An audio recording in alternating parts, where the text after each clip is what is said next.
Hello everyone and welcome back to more When the Night Comes. Yes, we are back for more for this story, for this game. Back for chapter 4 this time. Yay! Oh my god, so exciting, so exciting. Yay! So in the last time we visited this game, or we had went through this game, it was chapter 3 obviously. So we went through chapter 3 last episode, where we picked up from the festival. We ran towards where the scream was coming from. Piper was our backup, along with a lot of other, like, what's it called, enforcers. A lot of other enforcers. They were in our group, but they were our main backup. It took us to the forest. Like, the sound came from the forest, and once we kind of like got rid of some, like, lackeys, some like wandering, I think it was like creatures or vampires or something, or I don't know, werewolves, I have no idea. But anyways, we avoided a scuffle. We left it to our subordinates, and we came to the forest, and August was there as well, to of course discover that yes, there was another body, except of course the body has been charred, and there has been another death, so we can't identify who it was. But it's really frustrating. Piper was mad, everyone's mad and frustrated, because it's like, oh my god, somebody else died and this could have been prevented, kind of thing. So yeah, there's that. Yeah, everybody's a little sensitive now, except at that point, August was like, "You need to go home," because it was really surprising for us, because he kind of like told everybody to go do this, and this, and then for us, he's like, they are like, just go home. You need to rest, and we're like, okay, fine. So we were heading back, as per their order, and then we hear James again. We hear the voice of James' ghost. We hear dead people. And then of course we headed straight back to the office of our lieutenant general. I forgot what his name was. Oh my god, I'm really bad with names. But we headed back to his office, and we finally told him about how we were hearing, James, the voice of James, and we finally disclosed that fact. And ever since we heard from the graveyard, so he's like, oh snap, like, James is actually my husband. Yes, he was his partner slash husband, and we're like, oh shit. So like, he kind of divulged a little bit of background history with James, a little bit of more personal information. And then of course we figured that he was in this, like, a state of grief. He's still trying to get over his death, and he may not be in the best position to sort of make decisions. Prove, given that we told him about how we talked to the twins, and then we were saying how we wanted to get the brother alone, but he wasn't really interested in it. He kind of dismissed us, and we're like, okay, fine, we're gonna leave. So we head back, we run into Finn, had a little bit of chat, kind of flirted a little bit too, and he had his his groupies like patrolling the area as well, and if anything comes up, he'll like immediately report it.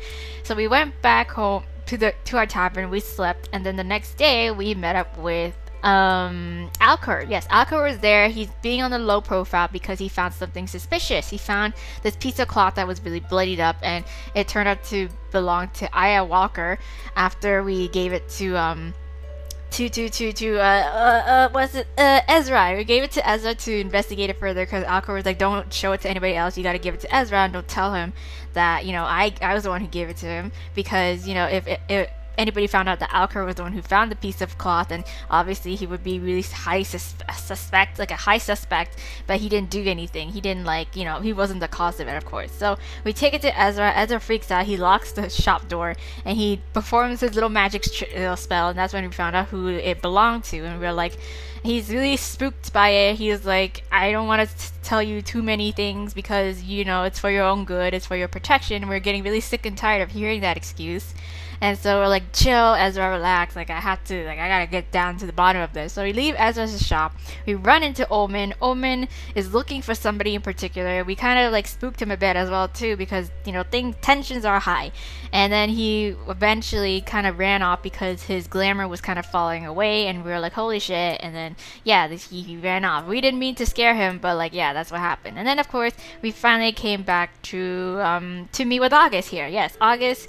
We snooped around. We decided to snoop around forcibly in August's office, because we were sick and tired of like being left alone in the dark. And then of course we found out that Aya, I think, was like, she was August's was her superior, her reporting superior before she got transferred, kind of thing. But they weren't like they weren't her superior for a while. It's just so that they can do their paperwork and then just send her off, kind of thing. And that's how we found her profile, her little file folder, and we're like, August found us. He like caught us in the act, but they weren't that angry at us, surprisingly. And they're like, "What are you doing?" And we're like, "We need answers." And they're like, "I don't know what's going on." We're like, are you sure?" And they're like, "Okay, you need to sit down because I got some things to tell you." And this is where we are. Yes, this is where we are. We have no trust. Everybody's becoming hella shady. Everybody has hella secrets, and we're just like, okay, what the fuck, you guys? Like, I'm here to try to solve this case, but no one's telling me anything. So we're perhaps finally getting some sort of concrete, story to unraveling this mystery. So Aya, for the most part that we know, has been detained. She's thrown in jail. She was a high enforcer who had a really clean record, but for whatever reason, she was labeled as a traitor, and then she was thrown in jail. And then, of course, she was heavily injured, and no one really knew why, except maybe perhaps August, because they were the ones who were like in last contact with her. I don't even know, like her last reporting superior. Yeah, exactly. So let's get to it. Yeah, it's a lot of exposition, but let's get to it. To chapter 4. Yes, I have a few confessions. Yes, here we go. So we're gonna see what chapter 4 is all about. Chapter 4: Storms plus Saints. Okay. Alright then. What's the spill the tea, August? I think you need to take a seat. Yes. Okay, I have a few confessions. Okay. I can hear the rush of my blood pounding in my skull as I take a seat, my heart trying to escape the restrictive cage of my ribs as I stare my enforcer down. Yes. August's fingers are visibly trembling. All color has drained from their skin, and I'm fearful that they might faint. August, are you okay? They draw in a shuddering breath and reach for one of the drawers in their desk, pulling out a vial that glows a vivid lavender. I recognize it from the very first time I met them back in Ezra's shop, which strangely feels like forever ago. The way they demanded it from him was with a desperation that I hadn't seen in them since, but it has stuck with me nonetheless. At first, I think they might pop the cork and swallow it whole, their eyes hungry as they shake it, watching the viscous liquid swirl and brighten. They don't, though. They don't, though. Instead, they place it in the middle of the desk, then proceed to sit on their hands. I gather that it's a precautionary measure to prevent themselves from indulging. August, what is this? Yeah, what's this? They clear their throat, unable to meet my concerned gaze. This is what I've been reduced to. Ezra gave this to you? Yes, he did. They nod, and I reach for the vial. They watch intently, their throat bobbing as they swallow thickly. Is it like a dip? Well, I don't know. Something to keep their magic down, perhaps. Like, as we can see, like their magic thing is like all over the room. So, the room flares to life as I pop the cork, and August shifts in their seat. It smells fragrant, almost citrusy. Certainly not as unpleasant as I anticipated. It's not harmful if used as intended. Ezra could never create such things. He is not interested in enabling me, but I may have pressured him. Are these drugs? I may have taken advantage of it, hence the nature in which my magic has been manifesting lately. You're doing drugs? I look around the room, now understanding how such a display is possible. Just another thing to add to the long list of regrets I seem to have accrued lately. Yes. What does it do exactly? Just enhance your magic, I guess? Kind of like steroids? I can feel a crackle in the air, an obvious shift in tension. My magic draws from the mind, and when using it often, I tend to grow weary faster than most. It's a weakness I'm not proud of, and I cannot be viewed to be weak when in such a position in this agency. Therefore this... They gesture towards the vial, and I lay it back upon the desk. Affords me the ability to replenish my mana, to put myself to use whenever required. Psionic abilities such as my own are rare, so I am required quite often. There are quite obviously side effects, though. Your health is more important than your notoriety, August. Yeah. Notoriety. God, I can't read. Notoriety, August. They seem taken aback by that statement, maybe even a little embarrassed. Yes, and I see that now. I've been a little blinded by the desire to impress, but the harder I look, the more I realize that I might be pushing myself to the limit for a broken cause. I blanch at that. Those words coming from August's mouth seem unreal. It's a casually honest statement, painfully honest even, and certainly not something that I could imagine the enforcer I met just a week ago daring to utter. Too many questionable things have happened right under my nose, and I was too blinded by my determination to succeed to see it. To succeed to see it. Yeah, to see. Aya, Piper, the murders, we need to go back to the beginning, examine the root. The root being the agency, the enforcers. A small nod, and they lift their eyes to the ceiling, speaking their next words with great effort. Yes, the enforcers. Then why bring me here? Yeah. That I cannot answer. I wish I could, though. Oh my gosh. Ask about Piper, ask about Aya. Let's ask about... whoop, no, yes, no, no. Sorry, I might have double-clicked that, but anyways, we're Gucci. Ask about Piper, ask about Aya. Maybe can we ask about both? Is this the option where we can come back and just like ask as many things as we want? Because we're initially here for Aya, but we're not close with Aya. Like we just know that she was just detained without reason so far. But about Piper is that Piper got demoted because of something that August is involved with too. Let's ask about Piper. She's the one we're most familiar with. So you mentioned that you didn't want Piper to be demoted. So what happened? Yeah, exactly. Their gaze flickers to the side, staring out of the window at the snowy street. After Aya's arrest, Piper became unsettled. Rightfully so, might I add. Now I look back. Yeah. She wouldn't stop rambling about a theory she had about the agency. Corruption, slander, all nonsense to me at the time, but she's onto something. She was caught trying to break into the dungeon and almost rummaging through my files, just like you were this evening. Haha, whoops. I cleared my throat, offering them an apologetic grin. I was too infuriated to truly think straight, and before I got the chance to defuse the situation, Harry caught wind. Yes, that's his name, Harry. Harry's our lieutenant general, yes. I regret the way I dealt with it, and Piper was a good friend to me before this mess began. I should have helped her. I let her down. Oh, so they overreacted to the situation, much like we were in just now, like snooping through their files, and then except this time around they were like chill about it. They're like, oh, this, I get it now. But before they're like pissed at Piper. They're like, what the fuck are you doing in my office, doing snooping about? Okay. Their gaze meets mine, and they somehow seem more concerned for me than they are for themselves. You and Piper, you were friends? Yeah, I would assume so. Hard to believe now, I know.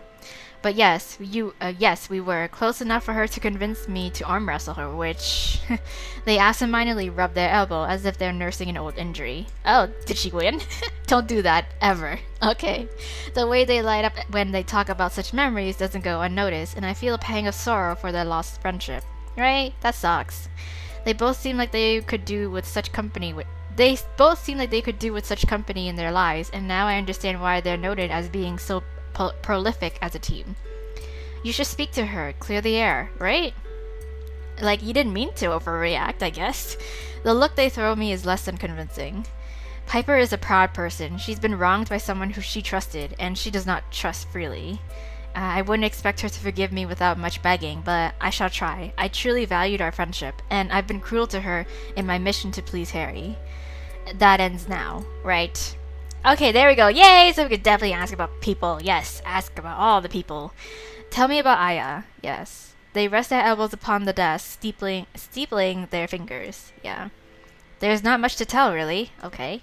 She transferred here only a few months ago. We'd barely become acquainted when she was arrested, though Piper took a liking to her. Okay. A small smile crossed their lips. Okay. They worked well together, and I finally got to catch up on the ridiculous amount of paperwork I'd accrued during my time spent in the field with Piper. Why were you in the field? Yeah. Well, things have been a little busier than usual here in Lunaris lately. Creature activity has been at an all-time high these past few years, and Piper and I made an unstoppable team. I contemplate that for a moment. For any peak in activity is usually for a reason. It's been worse the past few years, not always this bad. They shake their head. Okay. Not always, but it almost seems normal now. I make a mental note to remember this, to pry later. So, her arrest. One day she was just gone. No explanation? It was reported that she went on an unsanctioned hunt, alone. I wasn't aware, and neither was Piper. Okay. We never saw her again. Okay, so I reach for the papers that sit upon the desk between us, Harry's signature as clear as day. You didn't question it? Yeah. An uncomfortable shift, a squirm almost. I did not. You don't question Harry. He's given me no reason to. Right? I was gonna say, I was like, why would he, kind of thing.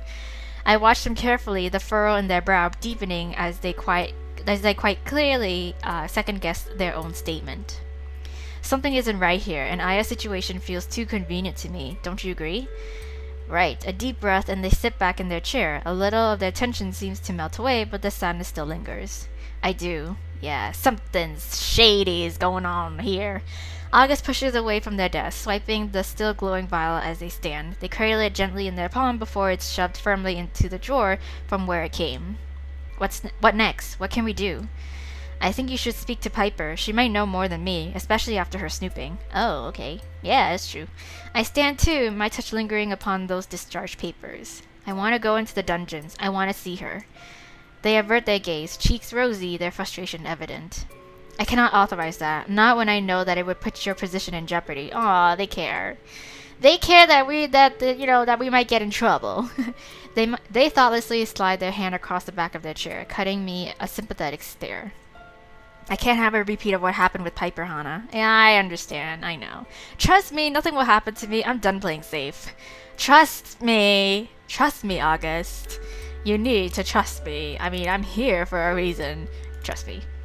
I try my best to stop my own frustration showing. Please, August, I need you to trust me here. What if I can find a way to get down there undetected? A way neither of us will be implicated. Right? Come on. Yeah, at least do that. Like, okay, like you can be like, okay, I may or may not have heard, like you didn't hear this from me, but you can do this. And I'll be like, okay. Wink wink nudge nudge. Interest obviously piqued, they raise a dark brow at me, inquisitive. And how exactly do you propose you do that? With all due respect, Hunter Lee, you don't know the dungeons here. Well, you can give me a hint. They're right, but I smile and they narrow their eyes at the change in expression.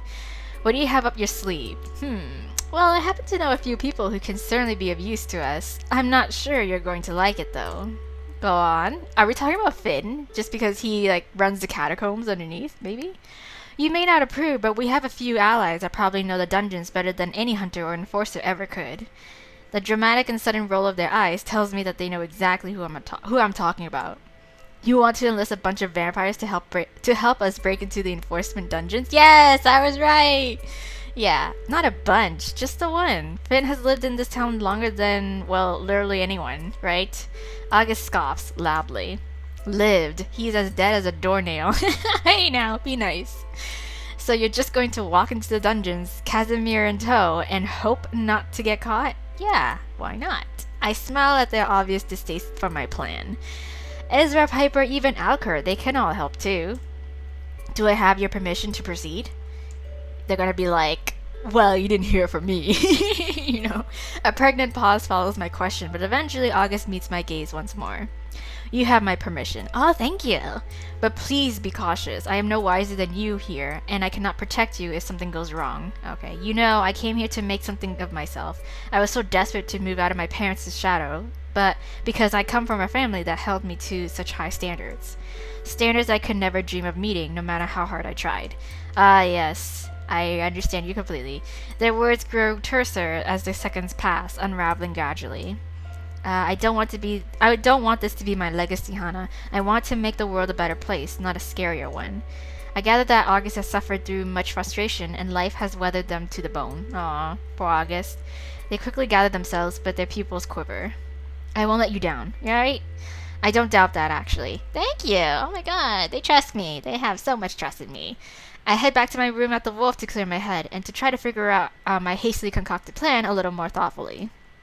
So I stay up pondering the fact that we still haven't been given the name of the latest victim, and I wonder if Harry is keeping it from me for a reason. Like he always does. After my conversation with August, everything feels wrong. I know. A quick, sharp pain rises in my temples, and I can feel that familiar presence looming, lurking. James, what do you want? It would appear that no voices will visit me tonight, though. Why? Why not? Okay, never mind. He wants to just let me know that he's there. Because apparently nothing is sacred in this town. I managed to coax Piper's address out of Edna with very little persuasion. Oh wow, okay. I head across the street, unsurprised that she lives so close to the tavern and as far away from headquarters as possible. Her house is small, but it appears to have character, much like its owner. I take a deep breath and I knock. Don't question me how I know where you live. She looks surprised to see me, but her expression quickly softens. Hana, I wasn't expecting you, especially because I assumed you had no bloody idea where I live, but hey, it's much easier to find it out than you would think. Are you okay? A timid smile crosses my lips. I definitely don't think this is a conversation to be had in the street, so can I come in? Can we talk? Yeah. Oh, sorry, of course, come in. Yeah. Okay. Aw, this is so cute. Oh, you have a very cute house. Look at all these plants. Her house is warm and inviting, the walls adorned with an abundance of gorgeous weaponry, various plants, and brightly colored pillows littered around the room. Your home is beautiful, right? So nice. Thank you. I've been lucky, really. I know not all hunters catch a break like I have. Plus, real estate in this shithole is cheap. Really? Oh, I guess it's the... what's been happening. We share a lot, but I can't help but feel a sense of urgency to discuss things with her. I decide now is not the time for pleasantries or stalling. Cutting straight to the chase is the only way. Yep. I have some news about Aya. Yeah. Her eyes widen, flicking to the side, away from me. We gotta shut the windows, close the door, lock everything. Aya, yes. Please don't say what I think you're going to. No. I pulled a sash from inside my coat and presented it to her, but I'm quick to reassure. This was found in the woods, but that doesn't mean she could still be alive, Piper. This has clearly been out there for a while. She reaches out and runs her hand over the ruined fabric, her fingers shaking. With a deep inhale, she withdraws, turning to sit upon the arm of her sofa. Why are you here? Well, I kind of need your help. She looks so sad, like she's only thinking the worst. I don't blame her, and I cannot imagine how frustrated she must feel with the hand she's been dealt. I wanted you to know that I spoke to August last night. They were quite honest with me about, well, everything really. Oh, they were, huh? Yeah. I suppose they told you why I was demoted then? Kinda, yeah. I acted without rational thought. I was so bloody angry. I offer her a smile, trying to catch her gaze. I may or may not have been caught doing exactly as you did, right? Except I wasn't as reprimanded as you were. You didn't. I did. I nod, feeling a little smug now that the fear of being reprimanded by my enforcer has dissipated. I broke into Augustus Willenheim's office and lived to tell the tale. Fucking brilliant. I know. You've got guts. I'll give you that. I know. I shrugged, brushing it off, grateful that the mood has shifted to something that feels a little lighter. You know, August regrets how everything happened. They seemed wistful. I think they miss your friendship, right? She frowns deeply, fiddling with the edge of her tunic. They hurt me, and I think it will take me a while to get over that. It wasn't even about the punishment. It was that they didn't believe me. Oh, yeah.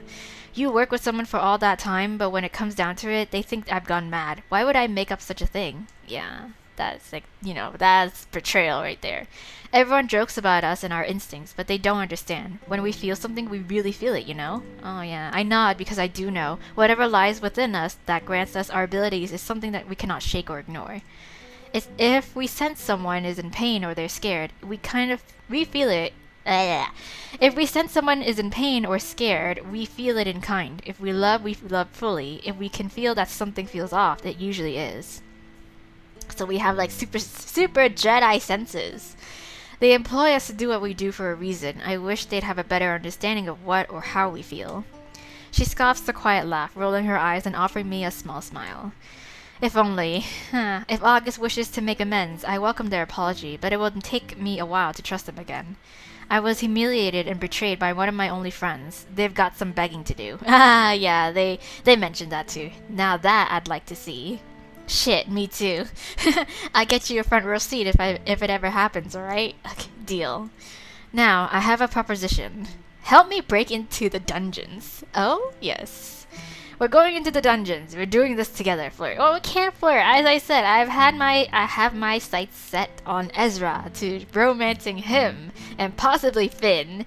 But we'll see along the way. So that means I have to restrain myself from outright flirting with anybody else because then this will be really messy. So yes, we're going to the dungeons. Yes. Let's take a trip to the dungeons. I want to go into the dungeons. Yes, she stares at me blank, expressionless. I know. You fucking what? Are you absolutely mad? No. Fancying a demotion too, are you? Well, let me tell you, it's not all it's cracked up to be. I throw her a look and she smirks. You're serious then? Well, well, Hana, I'm impressed. Yeah. So come on then, what's this plan? Yeah. Well, I'm still putting the pieces together. You inspired me though. Yeah, good to know some good comes out of my suffering, I suppose. Do you have any tips? Any kinks you encountered on your journey? Yeah. The fact that I didn't even get to the door would indicate that I failed pretty miserably, wouldn't you say? Oh. There are wards, there are guards, there are wards, there are guards. It's pretty impossible unless what? Unless what? Well, you know Ezra, don't you? That witch is more than a pretty face, you know. Speak to him. See if you can convince him to help. Okay. Ezra, hey Ezra, do you want to like break some laws with me? Come on, I thought you were gonna be my ride and die homie. She's right. I've seen him use wards in his shop, and from what I saw on his magic the other day, yeah. And what I saw from of his magic the other day, yeah. You're a genius. She shrugs as if that's the most obvious statement that I could have made. Yeah. Duh. When you're ready, you know I've got your back. Yeah, always. Yeah, let's go break the law, Ezra. Upon entering the shop, I find chaos. Whoa. I spot Ezra frantically gesturing at Omen, the demon's tail tightly coiled. I'm wary of approaching him after our little incident yesterday, instead choosing to observe from afar. I manage to catch Ezra's eyes, and he throws me a sympathetic look. He's stressed, his hands full of bandages and potions. He mutters something quick and sharp under his breath to Omen, who then turns and stares at me with wide, sorry eyes as the witch disappears through his purple curtain. Okay. If I ask what's going on, will you give me an answer? The question seems to catch him by surprise. Then he looks away, lips pursed guiltily. He doesn't seem to have forgotten his outburst with me yesterday or his abrupt departure. Good. It isn't my intention to trip him with the reminder, but just as well as he remembers. Yeah. Wait. Good. It isn't my intention to trip him with the reminder, but just as well as he remembers. Yeah. Did you bring someone in who was hurt? Brown eyes snap to me instantly, and Omen moves as though to stop. I was doing so well. Oh gosh. So brown eyes snap to me almost instantly, and Omen moves as though to step between me and the entrance to Ezra's back room. Oh, then catches himself in the middle and forcibly drops his arms to his sides. So I was right. Who is it? He opens his mouth, stammers without speaking. Then his shoulders droop in defeat. A little spark that might have caught on the bandage rolls in his hand. And the bandage rolls in his hand, peters out. Yeah. Yes, but maybe you shouldn't see her right now. I mean, did you find Aya? He licks his lips, a flick of black tongue so eerily out of place on a face so painfully human in its distress. At least let Ezra see to her first. She needs some space when he works his magic. Okay. Then we have time for you to tell me. I'm sure I guess is all right. Are you hurt? Are you hurt? Are you okay? Like, Omen, I don't want to hurt you, buddy. Like, then we have time. Are you hurt? Let's ask after him. You know what? He's a nice guy, okay? And like, I feel bad for like startling him and catching him at such a bad time, you know? So, are you hurt? Are you hurt? Omen blinks at me for a moment, uncomprehending. Had the thought that he might be the one who is hurt not crossed his mind at all? Evidently not. His mouth goes round with an O, and he blushes, looking away and shaking his head. But then he smiles and holds the medical supplies closer. I'm alright. It's her I'm worried about. Oh, of course, the guest. I glance at the door leading to the back, and after a moment of concentration, I can pick up on it too. A hint of power, one not unlike Omen's own. Another demon. This town is becoming a little too crowded, isn't it? Oh, another demon. I decide to keep my faith in Omen for now. However, and smile at him as reassuringly as I can. Maybe it's the girl that he was looking for before we caught him outside the shop last chapter, I guess, because he was like, oh, she's not there, and we were like, who is not there? Like, who's her? Yeah. So I decide to keep my faith in Omen for now. However, and smile at him as reassuringly as I can. I'm sure she will be alright. Ezra is tending to her after all, right? At the reminder, Omen visibly relaxes. Yes, yes, you are right. Of course. He's very good at this. He took care of me, too, when I came here. His words peter out. Omen looks down at his arms, then at the wall, then at me pensively. His tail lashes back and forth, body tense, and for one dangerous moment I wonder what exactly he would do. I'm sure he's not gonna jump us, okay? Gosh. But my hand stays off of my weapon this time, and his burgeoning power stays contained within that slim, fleshy guise. We look at each other until, at last, I feel we come to a silent understanding. Omen sighs, his shoulders falling. Hunter Lee, I owe you an explanation, I think. The truth. Yes, please, everyone tell me the truth. He fidgets, looking anywhere but me, before steeling himself and meeting my eyes. I relax my stance as much as I can, encouraging. No use pushing when Omen seems willing to speak, but I'm glad to hear that I might finally be getting answers. Yeah. Tell me. He smiles, eyes soft, appreciative. Then he takes another deep breath and begins. Okay. 2 years ago, I came to Lunaris. That is, I came to stay in Lunaris after a disagreement with my father, I suppose. Okay. His eyes flicker around the room almost nervously, and I find myself straining to detect any eavesdropping presence. But there is none. Omen seems to find the same thing because his shoulders droop again. You know what I am. I suppose you've already guessed. Yeah. He sighs. Your people call me Lucifer. Your people call him Lucifer, I think. The fallen divine, the lord of hells. He's our sire. Oh, okay. It takes me a moment to process what he said. Demon lore is plentiful and easily accessible when you are a hunter. Detailed logs of their fiendish hierarchies, favorite vices to exploit, patterns of their appearances. I would damn well hope I know who the Lord of Hell is. Yeah. Oh, that is very nice. Very nice. He's quite famous, huh? Quite the famous father you have. Omen's brown eyes widen, his jaw going slack in surprise. The glamour truly is something, and I'm starting to wonder if he learned it from the witch behind the curtains. It is? Yeah. He coughs. That was sarcasm, wasn't it? No. Yes. That was not sarcasm. No, it was not. Something else also hits me. Our sire? Yes. Omen bites his lips and looks away. But then he nods curtly, eyes flicking to the door leading into the shop. Oh, so you got your friend here too. Well then. Does your father know that you're here? In the mortal realm. Can he find you? A terrible thought crosses my mind. The burned bodies, the hunters targeted. No! Okay. The vehemence of his denial is startling. I quickly hold out my hands for peace, but Omen isn't paying attention. He's shaking his head rigorously, trembling. Okay, no, it cannot be him. Him or any of his minions. I would have known. I would have stopped them. His brown eyes are glowing with fire as he stares at me pleadingly. Literal simmering flames. Okay, I get it. I can feel the fire in his core standing here, far enough away, and now that I know where it comes from, the familiarity makes sense.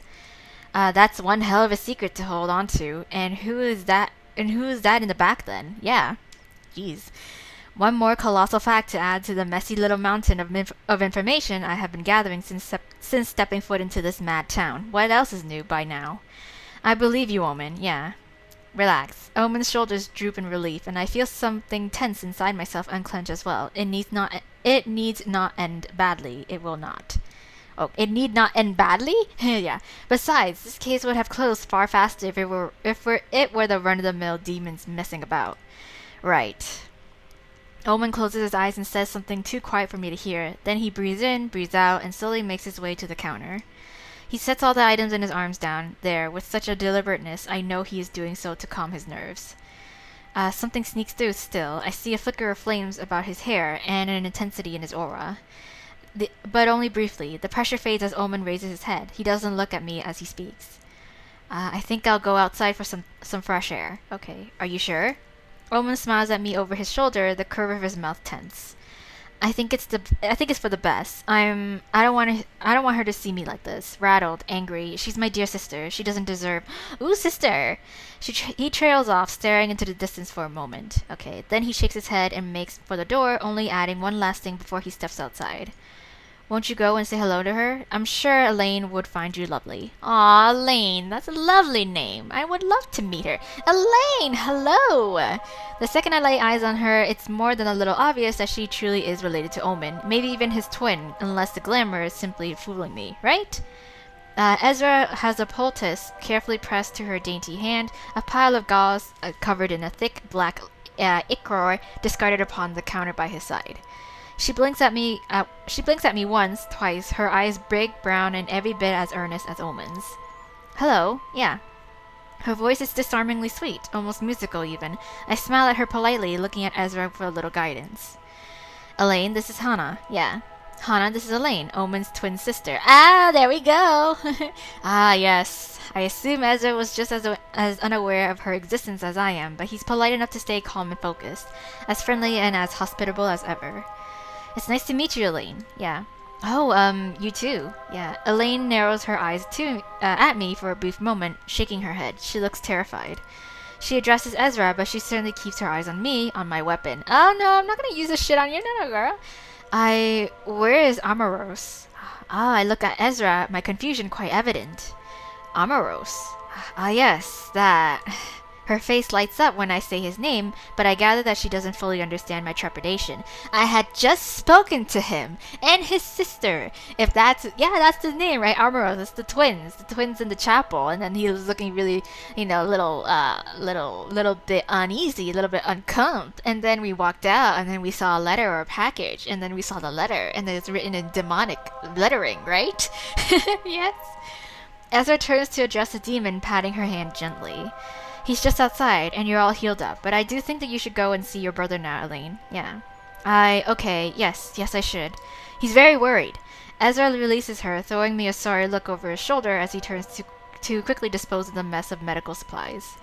It was lovely to meet you, Hana. Yeah, her demeanor is delightful, elegant, and I'm still slowly processing exactly what her brother just told me. Yes, you too. She glances at me briefly before shyly averting her gaze, turning to meekly part the curtains that lead into the shop. Okay. Oh, there he is! Oh my goodness. Are you? The second she's gone, a tall, pale figure bursts through the back door. He looks shocked to see me, but quickly recovers.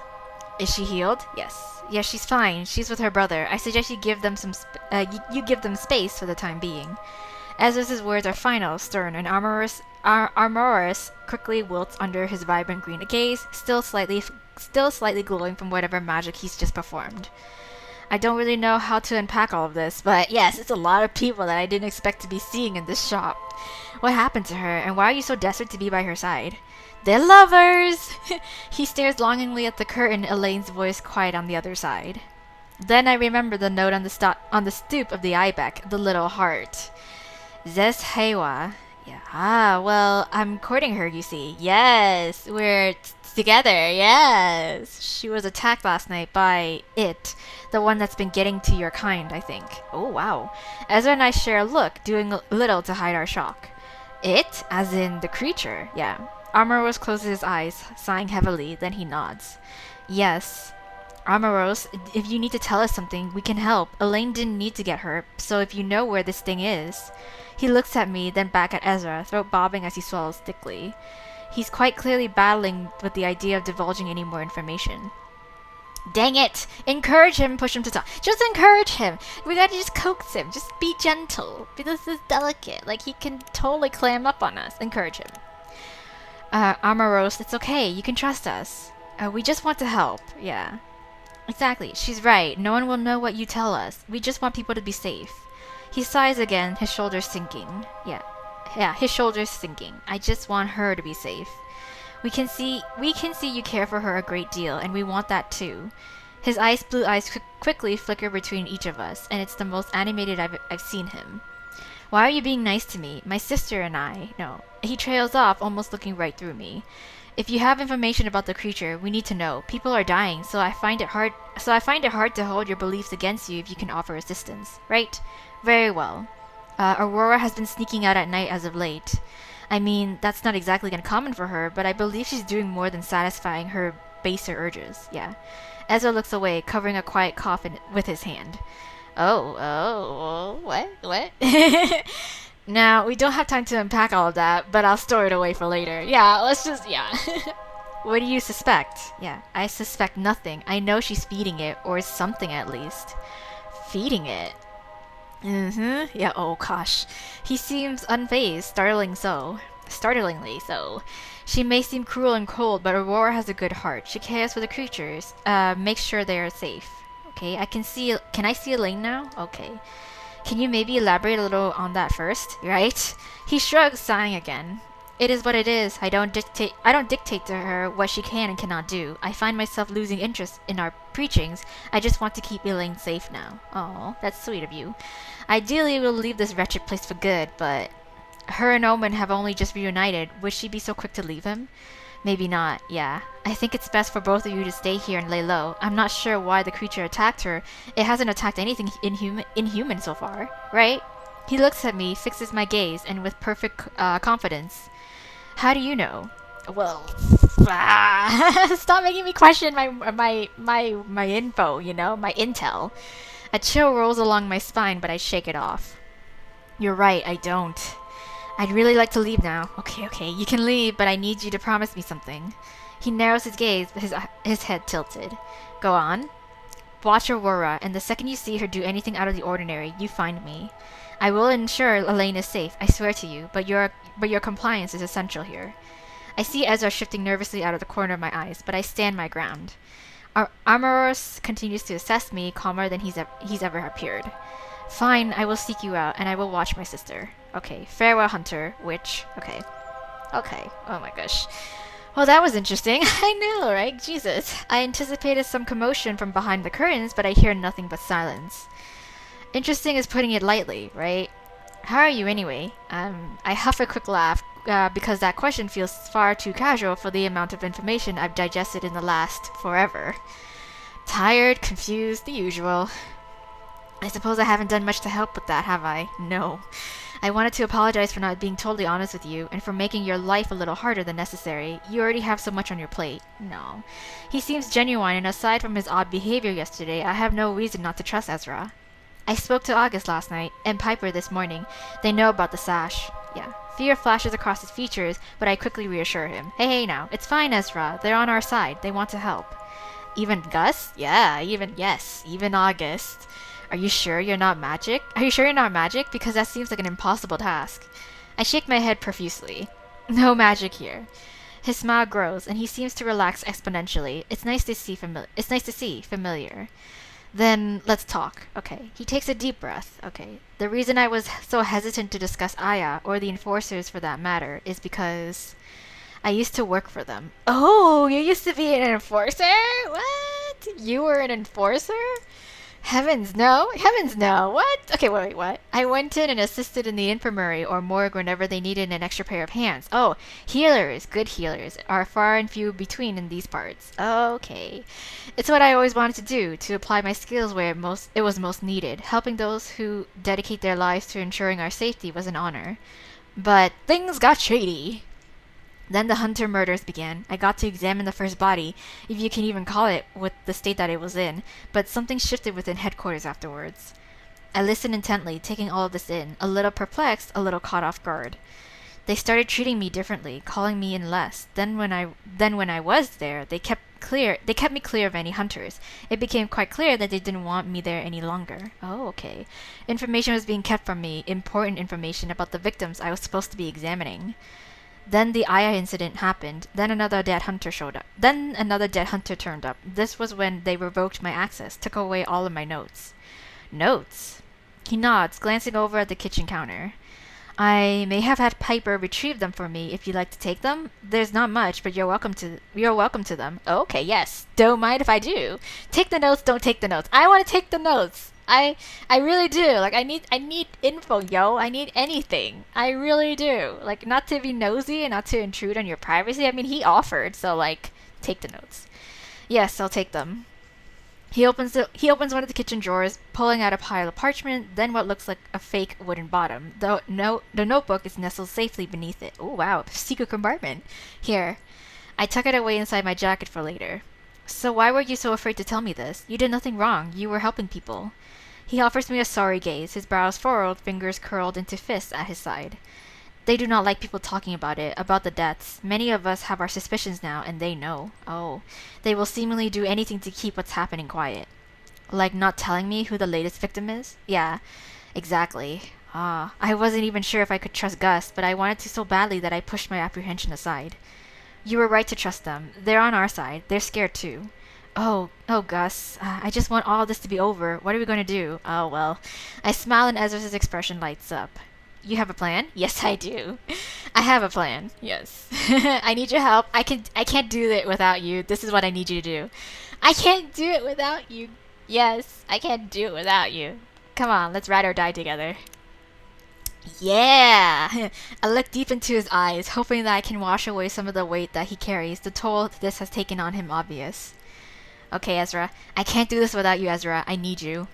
Yes, anything you need, Hana. I trust you.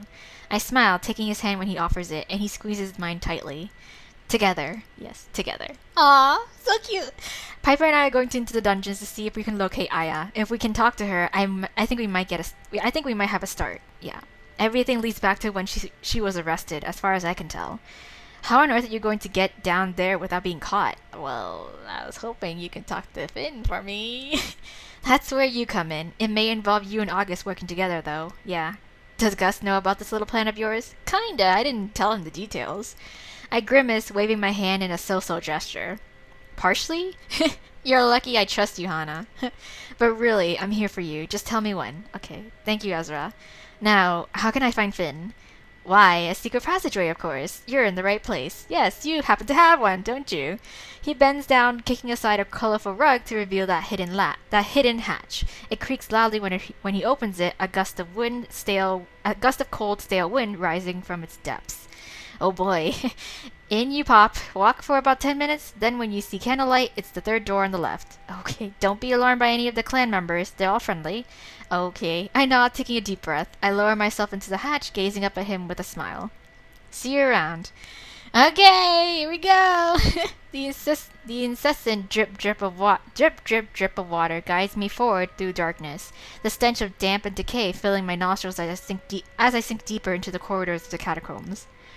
The pitch-black path is long and winding, and the only sound I can hear is the tap of my boots on wet stone.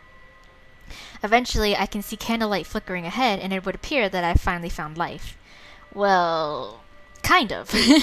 I remember to look for the third door on the left, just as Ezra had instructed, but as I approach, I find it wide open. Hello? Oh, you got a nice room, dude. Very aesthetic. I love, the whole dark mahogany and gold, detailing. I peek inside, and the stark contrast between the literal tomb outside and what I find in what is most definitely Finn's headquarters is that sounded really awkward. I'm sorry. I need to do this again. So I peek inside, and the stark contrast between the literal tomb outside and what I find in what is most definitely Finn's quarters is astounding.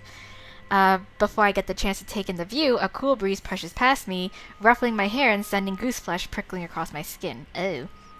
Oh, hello. A small, darkly clad girl appears before me in a flash. Her eyes are the brightest crimson as they bore into me. Hey, I'm a friend. I don't mean to intrude. She stands with her head tilted and a toothy grin crossing dark lips. Are you lost, human? No. She stares me down, wide-eyed and quite clearly trying to intimidate me, but she seems playful? I'm here to see Finn. She relaxes at the sound of his name, and her striking gaze sweeps over me like a caress. She shrugs, pursing her lips. So you're the one he won't shut up about, huh? Well, you do smell good, I guess. Oh, he's been talking about me. Smell good?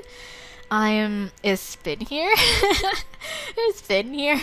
She licks a fang, and I notice how similar some of her more human quirks are to his. She's far less poised than him, but I almost feel that they may be on purpose. I'm in Finn's territory here, neutral territory, so I quell the desire to be defensive, even though her eyes are the color of a creature who drinks human blood. He's somewhere here around. Doing stuff. Oh, that's so helpful. God. Her smile widens and she turns to poke at a crystal her smile widens and she turns to poke a crystal decanter of whiskey that sits nestled in the corner of one of his many bookcases. So, are you part of the clan? A quick nod, almost too quick to catch. I am. Okay. Figures. She pours the rich amber liquid into a glass, swirls it, sniffs it with a dramatic grimace, and sets it aside untouched. Her nose is still crinkled in barely disguised disgust when she looks at me again. I wish that thing you're looking for would stop killing hunters, you know, because that means that more of your type will come. Then more enforcers, which is the last thing we need in this shitty town. Oh yeah, okay. So I hear footsteps, loud ones that echo off the stonework in the hallway. Oh, Finn! Hello, Hana. Yes, I suspect he knew I was here, but his shock is charming nonetheless. He looks at the girl, who throws him a decidedly wicked wolfish grin, the picture of innocence. Raven, are you being nice? Yeah. The girl, Raven, shrugs, sidling up to him and resting her head on his shoulder. She rolls her eyes hard enough that I'm surprised they don't fall back into her skull. Yes, Dad. Finn's face drops, his eyes narrowed. I get the impression that if he could blush, his cheeks would be the prettiest shade of pink. I stifle a laugh, and with obvious delight, Raven notices. Raven, stop. Stop embarrassing me. She laughs to sound loud and obnoxious, but somehow still charming. She shoves him playfully, but Finn remains stern. Are you going to introduce me to your friend?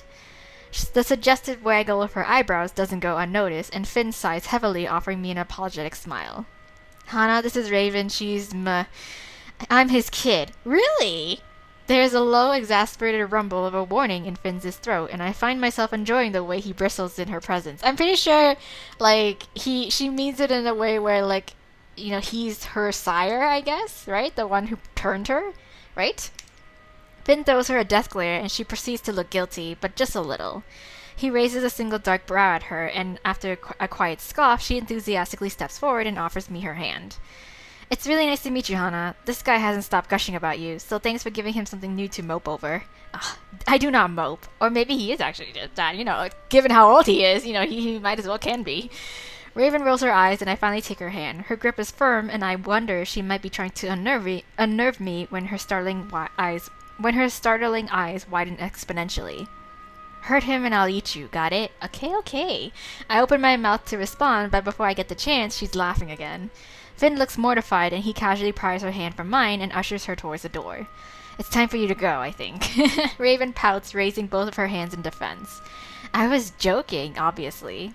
I like her already. Okay. She offers me a little wave and rises onto her tiptoes to press a kiss to Finn's cheek. He looks at her with unabashed fondness, a small smile creeping onto his lips. Aw.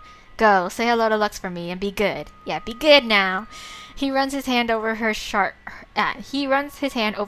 scalp, and she swats at him playfully, scoffing much like a teenager would at an embarrassing parent. I'll do more than say hello. Bye, Hana. Okay. Bye. Another disproving rumble, and Finn almost looks like he wants to chase her to administer another pep talk, but he stops himself. And with that, she's gone, the door slamming loudly and shaking in its frame. Finn groans, running an iron hand over his face as he walks to grab the whiskey Raven had poured him. She's interesting, yeah, right? A quiet laugh, and he sips his drink. She's a pain in the arse, but she's my pain in the arse. Aw, she's your... I sired her, so she's my responsibility. She jokes about me being her father, but I suppose I am in a way. Yeah, that's what I figured. Yeah, exactly. He takes a small sip of the whiskey, savoring the taste for a moment before he speaks. Though I prefer brother, father just makes me sound so... Yeah, though I prefer brother, father just makes me sound so... old. Not that you already are, but like, hey now, you can be a dilf, I guess. He snorts the noise charming. Yes, old. She tends to look after me much more than I look after her. She's a good kid. I'd be lost without her. Aw, that's cute. I nod, observing him quietly as he sets down his glass. Sire bonds are powerful, and it's interesting to observe such a casual, healthy dynamic. Did you choose to turn her? Yeah.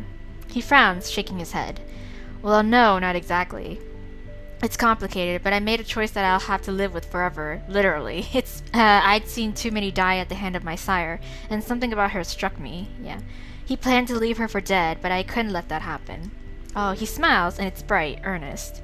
We're kindred spirits, I guess. As much as I have regret for cursing her with immortality, she's the closest thing I have to a family. Aw. Anyway, Hana, what brings you to my neck of the underworld? Well, I have a bit of a heist for you to participate in. He leans back against his desk, still cradling the glass. Okay, I need your help. I need you. I have a job for you. I need you. Let's be flirty. I'm like, You know what? Like, oh my god. Like, I feel like I'm just gonna, like, go for Ezra and Finn at this point. You know what? Why not?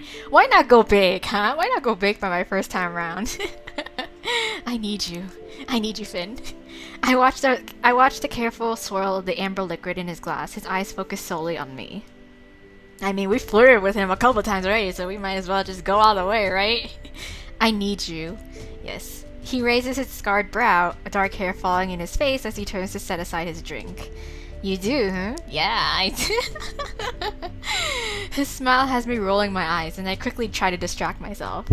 Let me rephrase that. I need your help. I have a plan, and I think you may be of use. He laughs a raspy chuckle. I'm all yours, Hunter. Do with me as you please. Just tell me where and when. I clear my throat, the double entendre making my skin feel hot. He smiles, and I know the bastard can hear the unsteady flutter of my pulse. Piper and I are going to attempt to break into the dungeon beneath HQ. Yeah. His ears flicker, almost flattening against his head before they put themselves to rights. He cannot mask his surprise nor his apparent interest. I see, the dungeons, huh? Yeah. He whistles, scuffing his boots against the stone floor. I can help you, but I may have a favor of my own to ask you if you're bold enough to venture down there. Yeah, sure, why not, yes. I narrow my eyes at him, contemplating if I want to tangle myself into yet another web. What is it? He pushes away from the desk, standing tall. As an important member of my clan has gone missing, and I'm positive that they have him. Oh. As I'm sure you know, any trust for the enforcers is wavering. I want my friend back. He's done nothing to warrant being thrown in a dungeon. Really? You got one of yours too? Oh man. His hands ball into fists at his side, his prosthetic flaring brightly before it fades into its usual dormant dull glow. How do you know that they have him? I don't. They have an excellent defense system that prevents any of us from detecting him, no matter how close we manage to get. He would not just abandon us. He's either detained or dead, and if it's the latter, I just want to know. Oh, okay. You are sure he wouldn't just leave? Your clan isn't like others. Maybe he wanted to change? He looks sad, frustrated. He runs his fingers through his hair, leaving it messy. Fiero wouldn't just leave. I know he wouldn't. Okay. I trust him more than anyone else in my clan, even Raven. We both suffered at the hands of Levi for centuries, and we were healing from that together. He was the only friend I had when I was with Levi, and he saved my ass more than once. I owe him this. If he's ash and bone in the forest somewhere, then so be it. But if he's there, then I must save him. The only family creatures like me have are the ones that you find, so I intend to keep them safe as long as I can. Okay. Ask about Levi, ask about Fiero. Let's ask about everybody. Let's ask about everyone. Let's ask about Levi. The information on Finn's sire is sparse outside of the fact that he was notorious and cruel, and I wonder how such a seemingly kind man could have followed him for that long. Call it morbid curiosity, yeah. Do you mind talking about him? About Levi? Finn grimaces, folding his arms across his broad chest, his posture losing its usual confidence. I suppose. I take a seat upon his bed as he pulls out his desk chair. The first thing I can think to ask him is loaded, but I need to understand. Why did you stay with him for so long? His mouth forms a little O, and he looks at me wide-eyed for a beat before he manages to formulate a response. Well, I don't know if I can answer that, because I still don't know. If he was good at making sure you had nothing left to go home to, so he was all I had. I'm not the kind of man who does well with loneliness. A wry smile, but Finn looks sad, a pale film of crimson coating his golden eyes. What did he take from you? He swallows thickly, casting his gaze to the side. I mean it when I say he made sure there was nothing left. He took my fiancé, killed him right in front of me before he took my own life. Oh, wow. I was an orphan and I didn't have any friends, so Gabriel was truly all I had. He destroyed our home, all of our memories, even took my name from me. Wow, a laugh, but it's bitter, tinged with anger. Everything, he took it all, and he did everything to make sure that I needed him. I followed him like a lost puppy for centuries. Did you ever try to escape, when you found others? He nods. Many times. I had a few blissful periods of freedom, but he always found me. He tended to collect vampires with abilities like Fiero and myself, maybe to make up for the fact that, aside from his advanced age, he was truly unremarkable. And now he's dead, and you're free. You seem to be managing well for someone who endured all of that. He sighs, rubbing the back of his neck with his iron hand. Achoo! Achoo! I'm trying to shape myself into the man I always wanted to be, before the whole being undead thing. I try to not dwell on the things that have happened to me. I was bitter for long enough. But the fact of the matter is that I cannot change any of it. All I can do is be the opposite of what he wanted me to be. Okay. I mean, good for you, man. I smile, observing him. I register how comfortable I feel in his home. The thought of stepping into the den of a clan before all this would have set me on edge, but now... You're doing a great job, Finn, right? I'm proud of you. His mouth curls into an earnest grin. Thank you, Hana. Yeah, I give you my permission to kick my ass if I ever dare step out of line. Okay, duly noted. Alrighty, let's ask about Fiyero now. Fiyero. I like the sound of Fiyero better. Why do you think they would take Fiyero specifically, if you're so sure he's innocent? He shrugs, clearly quite confident in his theory. Okay, because he's valuable. He's an empath, a powerful one. If he saw something he wasn't supposed to, or even if they just managed to overpower him and get him alone. A quiet growl rumbles in his chest. I rarely let my clan members patrol by themselves, regardless of our supposedly stable relationship with the enforcers of this town. But I was stupid. Oh God. Ugh. What is happening down here?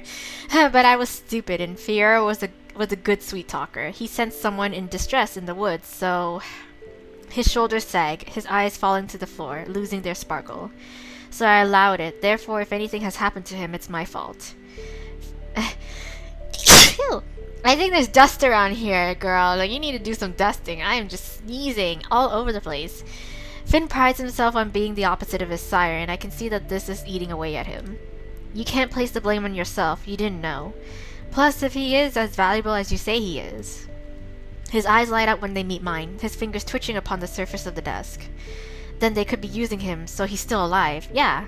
I smile in return, tilting my head this way and that. Well, ish. Kinda. He laughs, and I can't help but join him. Yeah, because he's a vampire, so he's technically dead, but he could still die, burnt to ashes, I don't know. So you'll check for me? Yes, I will. I nod. I will. So, what is it that you'd like me to do, exactly? Well, no one knows this town quite as well as you. I was hoping you'd have some secret little passageway tucked away from me to use. Yeah. There are wards, other things in place to stop people like you, like us, getting in. I'll worry about that. Now, about that passageway. Yes. He grins, his grin is wicked, and I think I have my answer. I'm your guy. Yeah. Just say when and I'll be there. If you need anything else, just come running. Okay! I bid Finn farewell, and I only need to find one more friend. I saved the most stubborn till last. And it's Alker. Alker! Alker is waiting for me when I return to the inn, and for some reason it doesn't surprise me anymore when I catch his eyes across the tavern, where he's been nursing a mug of ale, clearly pouting. That the pout disappears when he sees me surely counts for something, though the way his lips thin instantly makes me think perhaps not. He gets up, movement slow and deliberate, and I remain by the door for a moment, wondering if, hilariously, he's somehow trying not to scare me. Which of us is the one who should tiptoe? Took you long enough. Was wondering if the bad shit got to you. No. Do you need something? Yes, actually. Okay. Alker rubs at the back of his neck and gives me a critical once-over, frown deepening. Then he glances behind his shoulder at the sparsely populated tavern. The three or four people lounging about seem deeply engaged with their own conversation, but I nod in understanding. My room? Yeah. Ha! Okay, Alker barks a short, scornful laugh. So your superior can come knocking on the door and catch us? Not a chance. Okay, are you saying I'm trying to ambush you? He frowns at me, tail flicking and then going still, his voice low and steady when he answers. No, I'm not saying that, but I'm not keen on taking chances right now. Tell me you agree. Okay, yeah. Much as I loathe to abandon the promise of a horizontal, not bare rock surface to lie down, close my eyes, and try to even process the day, he's right, and if Alker has any more information, any more at all, I want to hear it. I need to hear it. Alright then, where? The woods. Oh, the woods! Are you serious? The deep dark woods where I just killed a youngling not more than a day ago? Alker rolls his eyes. Would you prefer the graveyard where those damn wood witch twins can probably hear every word we say? Not all the woods are dangerous. I would know. I live there. Now I ask that you trust me. Okay, why should I, of course? Okay, fine, Alker. Okay, I'll go. I incline my head in understanding and step aside, inviting him to take his leave through the door first. Alker didn't move immediately. He stays where he is, arms crossed, and regarding me with a strange expression, not unreadable, but almost as though he doesn't quite know what expression he should be making. Is something the matter? Yeah. You're the one trusting motherfucker, aren't you? Yay, what? I mean, come on now. Like, I can't go doubting people so easily now, can I? I mean, you know what? Desperate times calls for desperate measures, okay? I need to trust you. If that's what's gonna get you to give me information, then yes, I'll go along with you. Okay, I scowl at him. You and your friends in this lovely little town aren't giving me a lot of choices, right? I expect another eye roll, a scoff, a dismissive wave. Instead, Alker inclines his head, and there is something almost like guilt to his grimace. Let's go. Okay. After you. Lunaris is a cold and lonely shell of its daylight form tonight, and I have to almost run to keep up with how quickly, though sure-footedly, Alker moves through back alleys. The chill sinks into my bones, and unbidden, I wish I wasn't there. I wish I wasn't following a half-werewolf into the dark unknown towards more mystery. Towards more mystery. Omen's confession is still ringing in my ears, as do so many other things. Did you know that Omen is... Alker shakes his head, ears flattening. Not here. Okay. I'll keep my secrets until we get to the woods. So another turn, and we stepped beyond the village's boundaries. Oh. Sorry, my nose is running. Too much sneezing. Ugh. So another turn, and we step beyond the village's bounds. Trees loom above us, moonlight flooding through the bare branches to afford us some light. Alker leads me a little further away until the roofs of houses are barely visible, then turns to me. Okay, a while ago, I got into a fight with one of your hunters. He jerks his chin towards the village. Okay, well, not one of yours, I suppose, since you just got here and all, but one of theirs. Some bloke. Didn't even remember his face all that well. Alker pauses for a moment, rubbing at his chin almost nervously, eyes narrowed, but then he shakes himself of it and continues. It was full moon.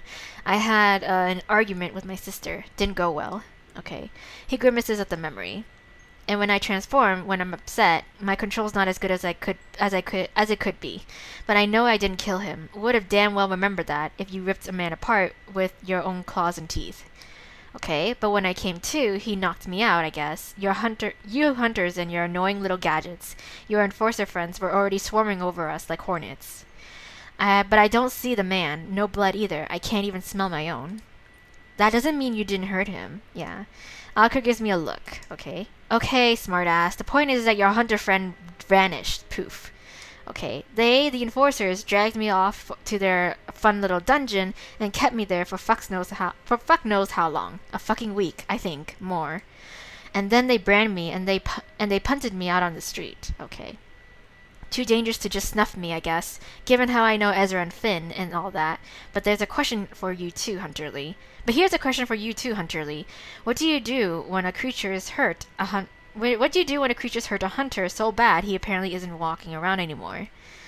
I press my lips together. Nothing pleasant, I know that much, assuming the creature in question was allowed to escape with their life at all.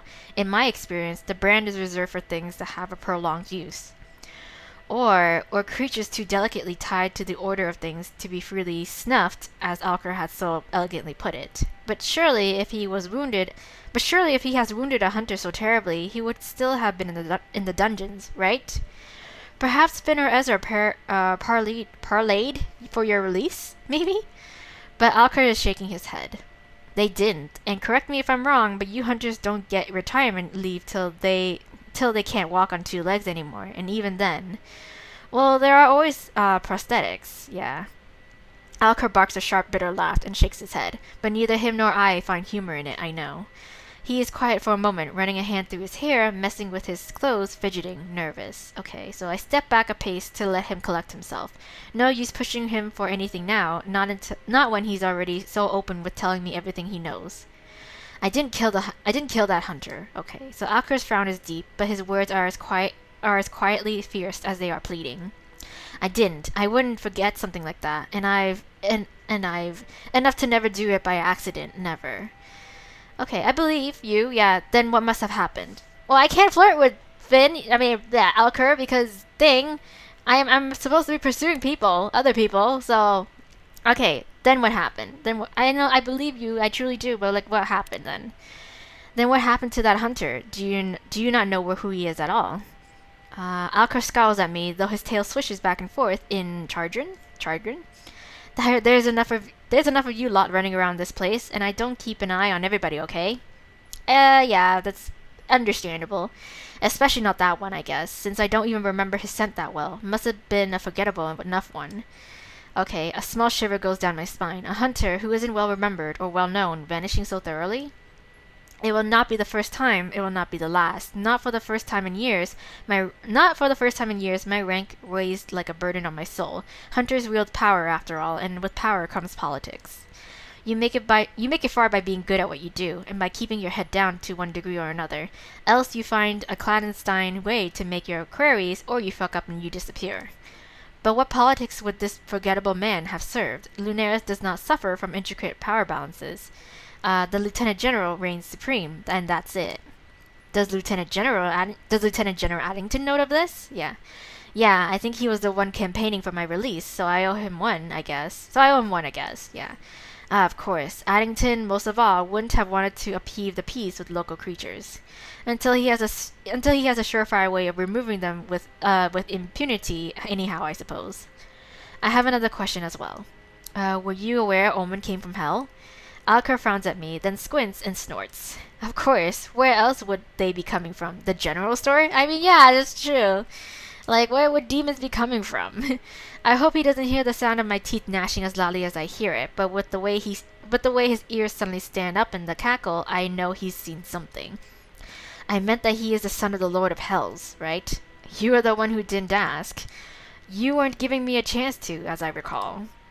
And why exactly should I have told you? Oh, by the way, we've got a demon prince in town. He's easily spooked, but don't you worry about that, because he's harmless. Like that would fly. He pauses for a moment to consider his own words, then shrugs. That was his secret to tell, and he didn't have anything to do with the mess that's been cropping up around here, including that fact. Besides, Ezra was the one who chose to offer him a place to stay, same as he offered to help me, help Finn, help anyone who so much as looked like they needed it. Omen came to his door asking for aid. Why would he be different than any of us? Than you, who he took in that night too? I can't think of a few ways a hunter might be different from all of those things, but I understand the spirit of it. Yeah, Omen has stout friends in this town, and if I didn't misread the hint of protectiveness in Alker's voice, some are more than just stout. Okay, I understand. Alker inclines his head in acknowledgement, his eyes sharp, intense. It's more force than I have ever seen from him. Good. Then he chuckles and leans away, signifying that the conversation is at an end. See you tomorrow? Okay. Where are you going off to so soon? Back to my hovel before the big bad vampire comes to scold me about staying out in the cold, of course. What else? And excuse my nosiness, but you look like you've seen some hell yourself, not just the prince of hell. I frown. Am I that obviously rattled? But now that it's been said, I do feel the building headache behind my eyes. Not from the ghost of James alone, but from, well, everything. Yeah, Alker is staring at me again, tilting his head this way and that, and making a show of squinting at me. Yeah, definitely looks floored. Fit for a bed, huh? Yes. Well, don't stray too far. I might need you tomorrow. I have a plan, you see. A plan, Well, don't worry too much. I'll be in a stone's throw away, whether you like it or not. When you need me, you need me. Until then, later. Okay. Bye. He disappeared into the tree line, as sure-footed as ever, and once again I'm left alone in this damn forest. Didn't even want to walk me back. Alright. Oh. Something's up. I begin to make my way back to the wolf, my mind reeling again, as it always seems to be these days. Though I feel hopeful, my plan seems plausible. The little team of misfit helpers I've managed to assemble more than capable of carrying it out alongside me. I think. I smile to myself, feeling a little lighter. Then, a rustle, something moving in the tree line a little too close to the edge of town for my liking. Oh no! Wait! Advance! Ah! Wait! We need to wait and observe. Maybe we should,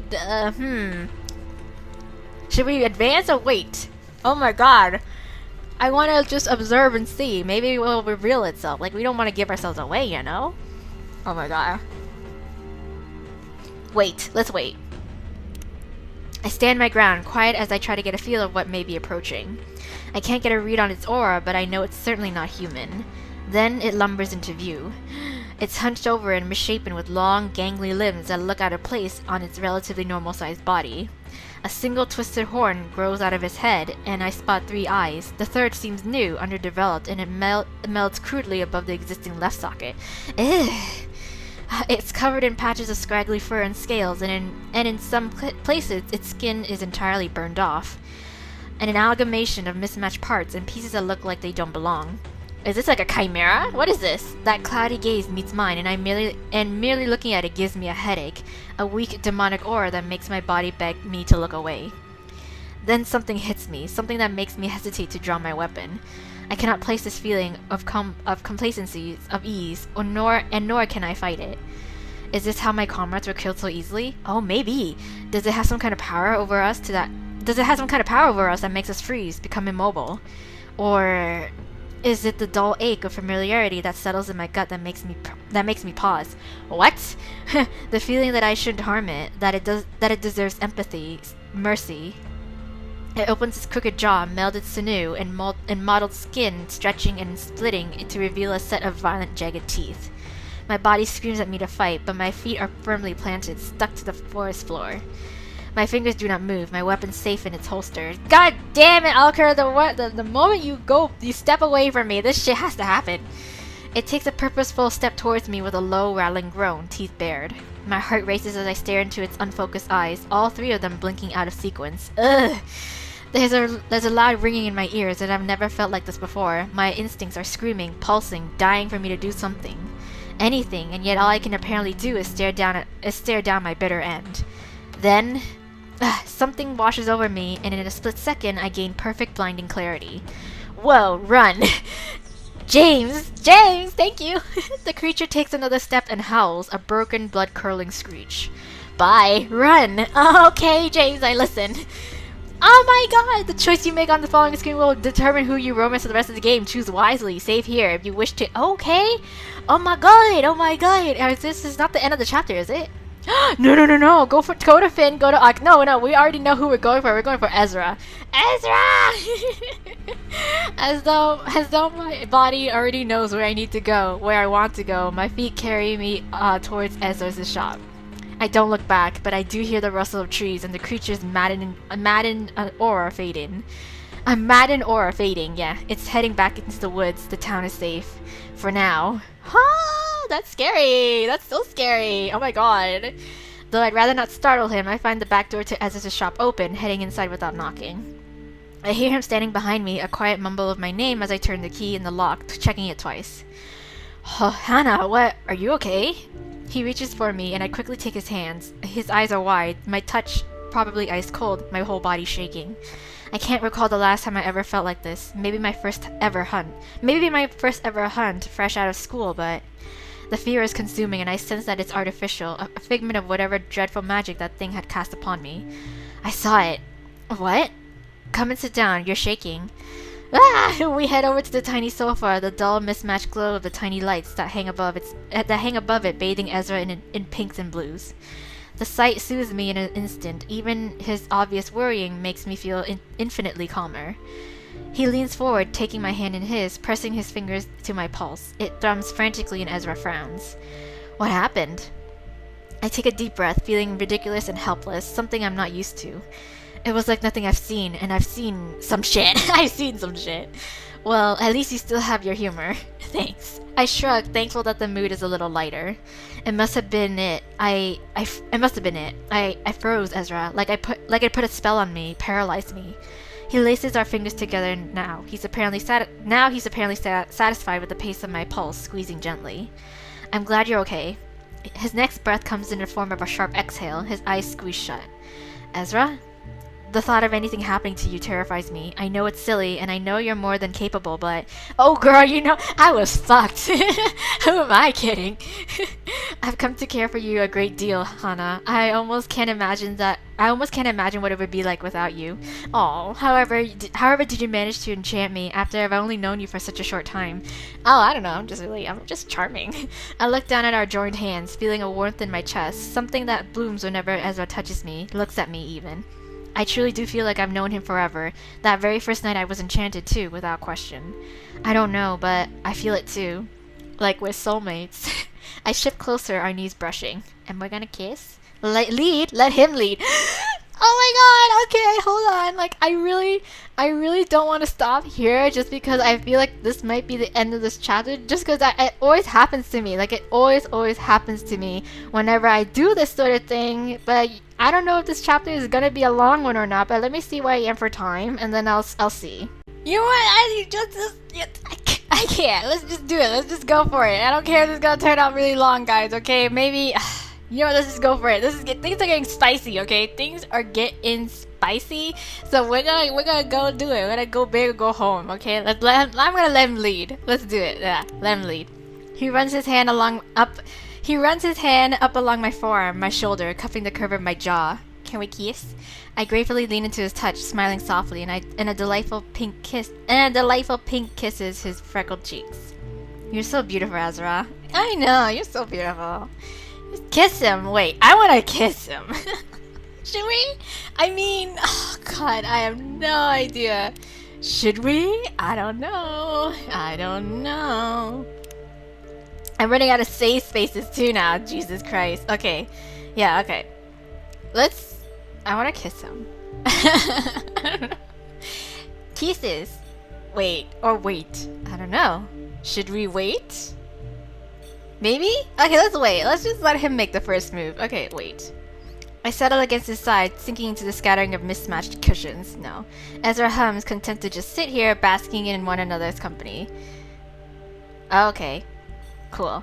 He catches me staring, his smile growing wider, even more beautiful by the second. Dang, he's so hot. His aura is distinctly calm, as it always seems to be, but there's something new about Ezra tonight. A certain sureness, something that tells me that he knows that everything will be okay. Wait, I should have kissed him. No, I regret that a lot. Wait, guys. I want to kiss him. No, I was so certain I want to kiss him. I thought it was like, we wait for him to, like, make a move. No. Girl. No. We're gonna kiss. We're gonna kiss. God damn it! I want my kiss. I want my kiss him. I can think of nothing that I want more in this moment than for him to press his mouth against mine in a gentle kiss. The vivid green of his eyes bright as he fixes his gaze upon me. Or maybe he won't. I don't know. I just want to say, his smile grows, turning into something a little sly, a little impish. It's almost as if he can hear the cogs turning in my mind. The desire to act overwhelming. I'd very much like to kiss you, you know. I do too. I'm sure he sees the way my brow raises. The color must kiss my own cheeks. Then what are you waiting for? Yes. It's all the permission he requires, the deep inviting hum that Ezra makes as the first melding of our lips, telling me he's all too pleased. Yay! Yay! At the swipe of his tongue, I taste sugar, just as I suspected. Because everything about Ezra is sweet. Oh my god, I'm such a sap. I breathe into it, inhaling him, threading my fingers into his soft curls. Hope Finn doesn't mind. I move away slightly, and I tip my head as he peppers my face with reverent kisses, the corner of my mouth, my cheeks, my jaw. There. Oh gosh, things are getting hot. Oh my god. Hana. I sit up, staring him dead in the eyes, and he bites his bottom lip. Kiss me again, will you? Well, since you asked so nicely. Yes! He surges forward, the second kiss loud and a little undignified with our enthusiasm, but he laughs against my lips nonetheless. When we next break apart, we settle upon the sofa together, fingers intertwined, smiles upon our faces. And we get our little cutscene here anyways. Yes! Yes! Yes, he catches me staring, his smile growing wider, even more beautiful by the second. His aura is distinctly calm, as it always seems to be, but there's something new about Ezra tonight. A certain sureness, something that tells me he knows that everything will be okay. That we have each other.